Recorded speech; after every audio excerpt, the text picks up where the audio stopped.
অর্জন যদি দেখতে যাই নেই তো সেভাবে কোনো অর্জন। এবার আমরা যতদূর জানতে পেরেছি সিভি যখন কালেক্ট করা হয় প্রায় 300 সিভি পড়েছে।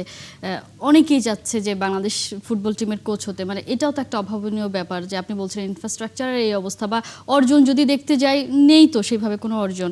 তাহলে কেন হচ্ছে বাংলাদেশের কোচ হতে চাচ্ছে? শুধুমাত্র কি হামজা সমিত তারা আসছে, নাকি আসলেই বাংলাদেশের একটা ইমেজ ক্রিয়েট হয়েছে এই জায়গাটাতে?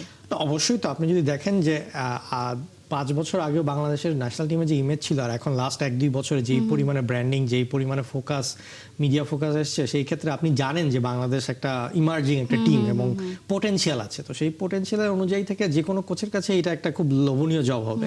এবং তার সাথে মনে করেন যে এত ফ্যান্স, এত উন্মাদনা, এত মিডিয়ার যে ফোকাসটা, তো সেই একটা কোচ যদি এখানে এসে পারফর্ম করতে পারে তার সিভিটাও মানে একটা টপ লেভেলে চলে যাবে। কারণ মানে যে জিনিসটা সবসময় বলে যে Bangladesh as a football nation কেন উন্নতি করছে না এটাই সবার কাছে একটু অবাক লাগে। কারণ যে পরিমাণে ফ্যানদের একটা ইনভলভমেন্ট আছে বা ফ্যানদের ক্রিকেটার, হ্যাঁ।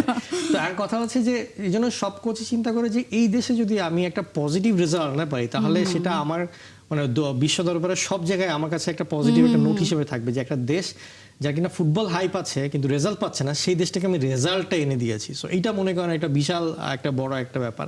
আপনি কাবরেরার ক্ষেত্রে ধরেন, যখন যে সে কাবরেরা এসেছিল তখন বাংলাদেশের যে অবস্থা ছিল, প্রথম 2 বছরে সে যে পারফরমেন্সটা নিয়ে এসেছিল সেটা কিন্তু তার সিভিটা কিন্তু একটু হলেও একটা এনরিচ করেছে। তো এই জায়গা থেকে আর কি বলতে চাচ্ছিলাম যে ওই সব কোচই আর কি চিন্তা করবে যে আচ্ছা আমি এখানে গিয়ে যদি একটু পারফর্ম করি আমার সিভিটা অনেক বেশি উন্নত হয়ে যাবে।